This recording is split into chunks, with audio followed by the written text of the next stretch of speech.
From AccuWeather.com, this is AccuWeather Daily, a brief host-read article. It's weather news in a nutshell.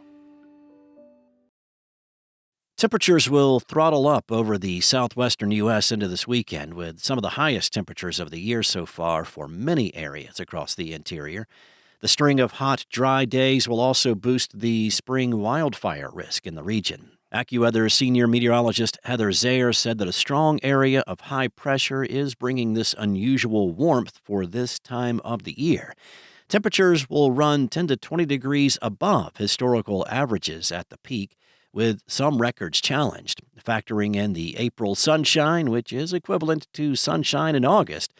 AccuWeather real field temperatures could spike to 10 degrees or more above the actual temperature during the day. Phoenix experienced its first 100-degree day earlier this week, back on Thursday. The average date for the first 100 is May 2nd at Phoenix. The earliest date was March 26, 1988. For outdoor enthusiasts who will be venturing out in the wilderness over the next week or so, be sure to pack plenty of water, as the sun and heat in remote areas can have deadly consequences.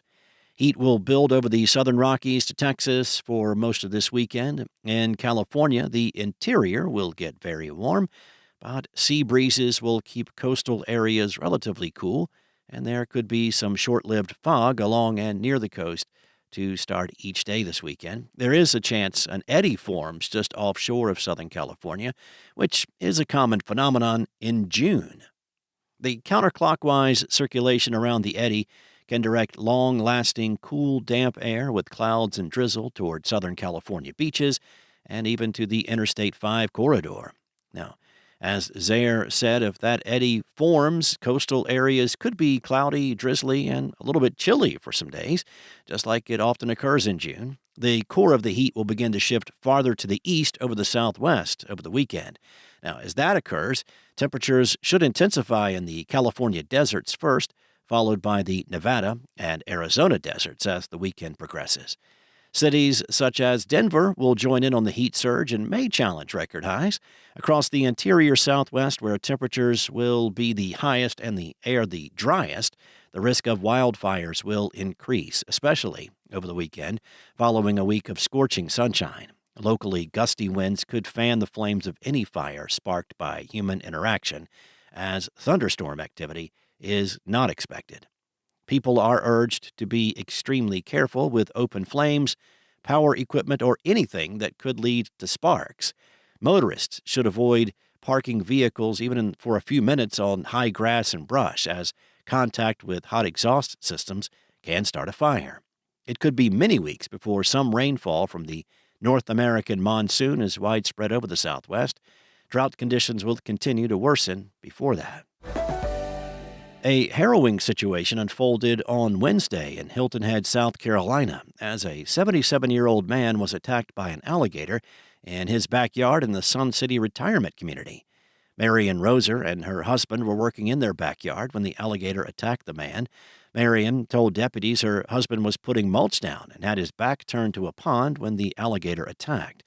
Reacting swiftly, Marion grabbed a nearby tomato stake and struck the alligator, causing it to release her husband. She said she just grabbed the closest thing that she could find to her and started attacking the alligator's eyes and head. Roser was eventually able to get her husband inside so she could call 911. He was transported to a local hospital with non-life-threatening injuries. Authorities from the South Carolina Department of Natural Resources responded to the scene and euthanized the alligator. They plan to perform a necropsy to determine if the animal had been fed by humans, as such behavior can cause alligators to associate people with food, increasing the risk of attacks. The day before the attack, the Beaufort County Sheriff's Office issued an alligator warning on Facebook, advising people in the region to take extra caution near any body of water. The alligator attack is a reminder that even familiar environments can pose serious risks in areas where gators are native. Experts urge residents to stay alert near bodies of water, maintain a safe distance from wildlife, and never feed alligators, behavior that can increase the likelihood of dangerous encounters. That's all for now. You can find more regional forecasts and science-based articles at AccuWeather.com. And for your local forecast at your fingertips, download the AccuWeather app. Enjoy the rest of your weekend. Be safe. I'll be back on Monday with more from AccuWeather.